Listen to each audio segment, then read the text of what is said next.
Fala, torcida vascaína, a gente está de volta com o nosso canal Vamos Vasco aí com mais notícias, muitas novidades do Vasco sobre reforços. Vamos também falar aqui da possibilidade de saída de mais um jogador que aparentemente será utilizado pelo Fernando Diniz, mas que chama a atenção do mercado. Também vamos trazer aqui quando que o Vasco vai utilizar a força máxima no Campeonato Carioca.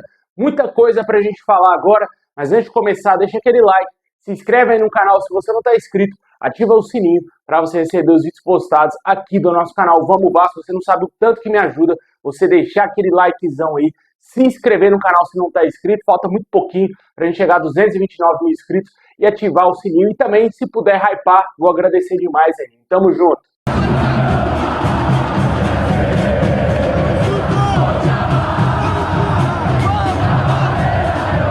Bom, pessoal, o Vasco aí que já iniciou a sua pré-temporada, os jogadores todos já estão à disposição do Diniz em treinamentos, exceto a chegada do Rojas, que a gente vai falar já já, o primeiro reforço contratado. E a situação hoje é que todos os jogadores que praticamente terminaram a temporada, que continuaram no Vasco, estão à disposição aí para o Fernando Diniz, para essa pré-temporada, para o início ali, as rodadas iniciais do Campeonato Carioca. A tendência é que o Vasco utilize realmente um time bem aleatório nos primeiros jogos, né? Nas 3 primeiras rodadas, o Vasco deverá utilizar jogadores da base mesclados com jogadores que perderam espaço ou que vão ser negociados pelo Vasco, aqueles que serão testados pelo Fernando Diniz, né? Como é o caso do JP, do Maxime Domingues, que voltaram de empréstimo. Também tem o Leandrinho, esse jogador, segundo as informações, poderá ser aproveitado pelo Diniz nessa temporada, mas ele deverá também fazer parte desse time alternativo do Vasco, já que ele voltou a treinar junto com aquela primeira leva de jogadores, né, que no início do ano aí. Com certeza, um jogador que agrada a vários torcedores, porém o Diniz não deu tantas oportunidades para ele nesse fim de temporada no ano passado, né? E agora o jogador pode talvez ganhar mais minutos como treinador nesse início de Campeonato Carioca. Se ele agradar, certamente o Vasco não deverá negociar o Leandrinho. A situação do jogador é a seguinte: Chapecoense e um time do Chipre têm interesse na negociação com o jogador. No caso, com a Chape, certamente é por empréstimo, e o time do Chipre a gente não sabe se vai fazer uma proposta oficial ou não. O que a gente sabe é que o Diniz vai, de fato, aproveitar o jogador, observar o atleta nesses jogos aí do Campeonato Carioca. Se ele agradar, certamente vai continuar normalmente no elenco vascaíno. Se ele não for tão bem, possivelmente pode ser que o Vasco negocie o Leandrinho, e pode ser uma possibilidade real ele continuar no Brasil, mas jogando talvez na Chapecoense, que já demonstrou interesse em 3 laterais esquerdos do Vasco, né? Que primeiramente foi o Vitor Luiz, depois o Riquelme, que não ficará no elenco vascaíno, mas que ainda pertence ao Vasco, e também agora o Leandrinho, né? Só faltou o Lucas Piton, porque é fora da realidade da Chapecoense, mas a Chape demonstrou interesse em todos os 3 reservas para a lateral esquerda do Vasco. Vamos ver se o Vasco vai ter interesse aí em negociar o Leandrinho com o clube catarinense, que voltou à elite do futebol. E quanto a outras situações, jogadores serão analisados. Benjamin Garré está na lista de negociáveis. Se pintar proposta, vai deixar o Vasco. Matheus França se encaixa muito no que Maxime Domingues e também JP podem buscar aí no Vasco. Internamente, segundo o GE. Globo, que trouxe com exclusividade essa informação, que internamente no Vasco, o Matheus França não agradou. Se ele não for bem nessas rodadas iniciais aí no Campeonato Carioca, ele será devolvido ao Crystal Palace. Com certeza foi uma das piores contratações aí do Vasco, se não das piores da história, né? Para entrar no bolo dos piores nomes que o Vasco já trouxe aí para a história. É um jogador horroroso, cara. Horroroso mesmo, horroroso, horroroso. Não sei se vai sair nada desse atleta, um jogador aí que teve meses e meses para mostrar alguma coisa. No fim da temporada, onde era para ele estar voando, porque ele não jogou o número de jogos que outros atletas do Vasco jogou. Ele não fez nada, cara. Absurdo, ele não fez nada. Impressionante. Ah, mas ele teve lesão, não se adaptou à volta ao Brasil. Pô, um jogador jovem, cara. Com certeza, não era para estar jogando dessa forma. Era para estar jogando muito mais. Entendeu? Jogando muito mais.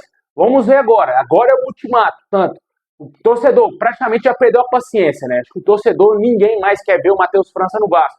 Mas, racionalmente, Diniz e diretoria vão dar aí ainda essa última chance, ultimato, ao jogador agora nesse início de Campeonato Carioca, para ver se ele vai mostrar alguma coisa. Vamos ver se ele vai ser utilizado pelo Diniz nessas rodadas iniciais. Continuando, os jogadores aí que serão aproveitados ou não pelo Diniz: Esforza, vai jogar somente no Carioca, seguinte a proposta, vai deixar o Vasco também, assim como ele fez, foi emprestado ao Juventude, né? O Juventude acabou caindo de divisão e acabou devolvendo um atleta ao Vasco. O jogador não tem condições de continuar no elenco principal do Vasco. O Diniz mesmo teria já dado esse aval. O Vasco, se aparecer proposta, vai negociar o Juan Esposa. Foi também uma contratação horrorosa. Não foi feita pelo Pedrinho, foi feita pela Cessa Sete Partes, um dos últimos reforços contratados pela empresa norte-americana antes de sair do Vasco. Uma péssima contratação que nunca virou o que se esperava desse atleta, né? Eu lembro quando ele chegou ao Vasco, todo o vascaíno empolgado porque ele marcou o Endrick lá no Mundial Sub-20 ou Sul-Americano Sub-20, não me recordo qual foi o campeonato. Só lembro que ele anulou o Endrick. E o vascaíno ficou extremamente empolgado, velho. Pô, temos um baita volante chegando aí, argentino ainda, tem raça. A última coisa que o Juan Esposa mostrou foi raça, né? Infelizmente, na minha opinião, foi uma das piores contratações também aí que o Vasco fez nos últimos tempos. E agora o Vasco não consegue se desfazer do atleta, não tem time interessado em comprar o jogador, e vamos ver se o Vasco vai conseguir emprestá-lo talvez para o mercado argentino novamente, porque aqui no Brasil eu não enxergo também futebol para o Esposa atuar em nenhum clube, cara. Ele não conseguiu jogar nem bem no Juventude, né? Com certeza eu acho que o cenário para ele, o melhor é ele voltar para a Argentina, tentar recuperar alguma coisa e depois, se pintar alguma proposta, o Vasco vender ele em definitivo. E outros jogadores vivem dilemas, né? De possibilidades de saídas ou de permanência, né? Verratti, David, também tem outras situações aí, como o caso do Hugo Moura, jogador que está numa lista de jogadores negociáveis. O Verratti chama a atenção do Boca, só que até agora não tivemos nenhuma novidade, se teve proposta ou não. O David quase foi para o Vitória, o Vasco deseja vender o jogador ou emprestá-lo. O Vasco queria emprestar o jogador ao Vitória, porém o staff do atleta queria a venda em definitivo. O Vitória não tinha dinheiro e por isso que o jogador seguiu no Vasco. O Vasco mostra ao mercado que quer negociar o David, pode negociar o Verratti e pode negociar também o Hugo Moura, né? E como esses outros nomes aí que eu já falei. Ainda tem possibilidade de jogadores que podem ser vendidos. Lucas Freitas, Paulo Henrique, Ryan, Lucas Piton, que já aceitou a proposta do Besiktas, só que até agora a proposta do Clube Turco ao Vasco não apareceu. A gente não tem a mínima noção se o Vasco vai vender ou não o Lucas Piton. O que a gente sabe é que o jogador já se acertou com o Besiktas, as bases salariais, o projeto do Clube Turco. E de acordo com as informações da imprensa turca, o jogador já acertou todos os detalhes com o Besiktas. Falta somente o clube finalizar aí a proposta ao Vasco e também se vai decidir contratar o Piton ou não, porque eles estão com outros nomes encaminhados também. Aí vai ficar entre vários nomes e o Lucas Piton, e o clube turco vai decidir se vai fechar com o lateral do Vasco ou não. Comente aí quais jogadores você aproveitaria, quais jogadores você daria mais sequência nessa temporada, nesse início de ano aí. Se você espera que Matheus França, que Benjamin Garré, Maxime Domingues, Esposa, vão fazer alguma coisa aí nesse início de temporada, eu acho muito pouco provável.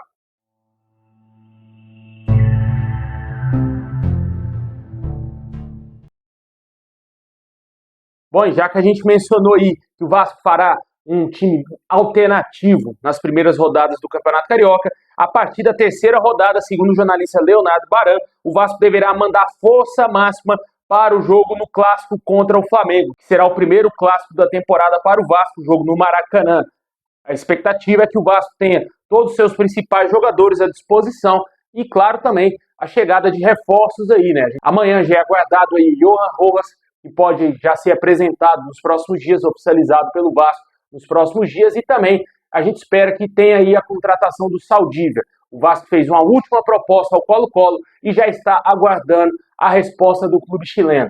O clube segue irredutível quanto à venda do jogador e o Vasco quer o empréstimo com opção de compra. Essas são as informações que a gente tem quanto à possibilidade de chegada do Saldívia ao Vasco. Além de tudo isso, caso o Vasco demonstre interesse em adquirir os direitos do jogador, ainda está sendo debatido qual será a porcentagem que o Vasco irá adquirir e o Colo-Colo também estaria topando vender.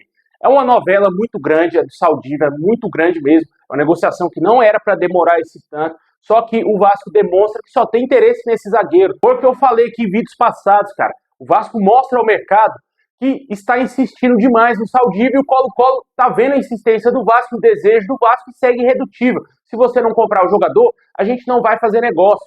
E o Vasco segue tentando convencer os chilenos de emprestar o jogador. O jogador quer jogar no Vasco, já deixou muito claro isso. O cenário hoje é muito favorável para que o Colo-Colo negocie da maneira que ele quer. Porque ele sabe que o jogador quer jogar no Vasco e que o Vasco tem interesse no atleta e que não negocia com outros zagueiros. A gente não tem informação que o Vasco negocia com outro zagueiro, somente com o Saldívia. Essa é a situação. O Vasco mostra a sua fragilidade ao mercado muito fácil, cara. Não pode, não pode. Ao mesmo tempo que você está negociando com o Saldívia, já tem que estar mirando, anunciando, fechando com outros nomes, cara. Porque você mostra pro Colo-Colo que se para mim você não quer vender, você não vai vender para ninguém, porque não tem outros clubes interessados no Saldívia. O Colo-Colo segue na dele. Ele sabe que o jogador quer sair do clube e que o Vasco tem interesse e o Vasco só negocia com ele. E hoje é o clube chileno que está dando as cartas, velho. O Vasco segue só no aguardo. O Vasco fez a proposta que o clube entende que é interessante, só que o Colo-Colo quer mais dinheiro, o Colo-Colo quer vender o jogador. E segue essa novela gigantesca. Muitos cravaram que o Saldívia já estava fechado, que iria se apresentar nessa semana, e até agora nada, né?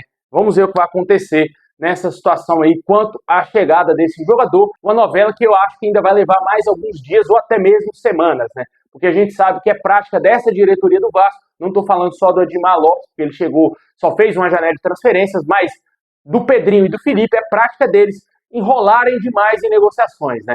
Uma novela sem necessidade, são sempre novelas sem necessidades, né?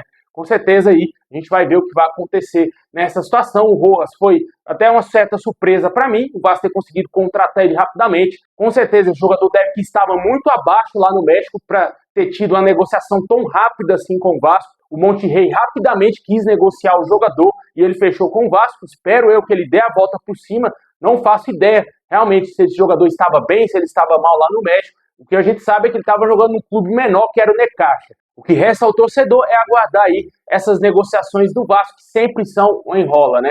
Pode ser que lá no dia 3 de março o Vasco ainda esteja negociando com o Saldívia, né? Dia 3 de março, para você que não sabe, é o último dia de janela de transferência.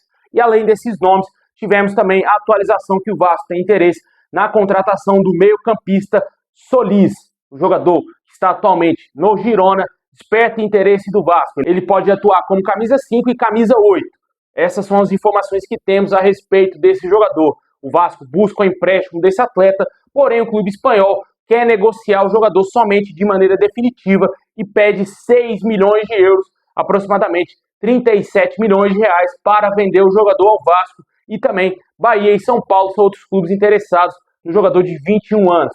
Essas são as informações que a gente tem a respeito desse nome. Se o Vasco não conseguir o empréstimo, claramente o Vasco não vai comprar esse jogador, até porque o Vasco hoje não tem grana para investir em reforço. A menos que, como a gente já falou aqui algumas vezes no canal, venda a SAF do Vasco, aconteça aí o empréstimo ponte do Marcos Faria Lamáquia, para que o Vasco possa investir em jogadores, o Vasco pegando alguns milhões de reais aí para investir em contratações, o que eu acho difícil de acontecer nesse momento, já que está tendo um imbróglio com a CAP para a venda dos 31% da empresa norte-americana, da antiga Cessa 7 Partes. O Vasco já fez a sua proposta de 88 milhões de reais, divididos em 4 parcelas, para que o Vasco possa adquirir esses direitos da CAP e revender a sua parte do futebol para o Marcos Faria Lamáquia. Aí sim, ele assinando o memorando de entendimento, o Vasco possa ser vendido aí o seu futebol de 70% a 90% para esse investidor. Se falou nos últimos dias que apareceu um novo interessado também, disputando com o Marcos Faria Lamáquia a contratação da SAF. Não tivemos aprofundamento nessa informação. O que a gente sabe hoje é que, de fato, ele é o único interessado em adquirir a nossa SAF e que está muito avançado nas negociações com o Vasco. Esse é o único cenário para que o Vasco hoje possa trazer grandes reforços nessa janela de transferências. Como mesmo mencionou o Diniz no fim do campeonato da Copa do Brasil. Ele deixou claro que o Vasco não vai trazer grandes reforços. Se especulou Otamendi e Douglas Luiz, que na minha opinião são grandíssimos reforços. Só que são negociações muito complicadas e que não deverão acontecer agora. No andar da carruagem, não deverá chegar Otamendi e Douglas Luiz ao Vasco agora, só para deixar o torcedor mais iludido aí, menos esperançoso. Porque até agora não tivemos atualização alguma quanto a esses nomes e tampouco se eles vão fechar ou não com o Vasco. A gente segue no aguardo. A minha esperança, acima de tudo, é o Vasco ser vendido. Se o Vasco for vendido, o Marcos Faria Lamáquia vai investir 2 bilhões de reais em 5 anos aí no futebol do Vasco. Já nesse primeiro ano, já deve fazer um alto investimento para que já na próxima temporada o Vasco esteja na Libertadores. Porque é essencial o Vasco estar na Libertadores em 2027, até para o próprio investidor começar a colher frutos, né? Porque ele vai investir no Vasco e já vai querer ter resultado bem rápido, assim como foi com o John Textor, né? Ele chegou no Botafogo e investiu dinheiro no primeiro ano. Acho que o Botafogo não chegou aí de maneira direta para a Libertadores, mas no ano seguinte sim, foi para a Libertadores e já no outro ano ganhou a Libertadores e ganhou o Campeonato Brasileiro. Com certeza isso pode acontecer com o Vasco. A gente espera que isso aconteça com o Vasco. Só que primeiro o Vasco precisa resolver o maior problema de todos, que é comprar o que pertence à antiga César Sete Patas, aí sim conseguir vender a SAF para o Marcos Faria Lamarque. Comenta aí o que você acha desses 3 reforços que podem pintar no Vasco por as últimas atualizações que a gente teve. O Vasco ainda tenta alguns outros nomes, né? O Brenner, foi oferecido a Abubakar e outros jogadores que a gente não tem uns nomes ainda. O Vasco deve estar negociando aí com alguns jogadores. Em breve devemos ter mais novidades.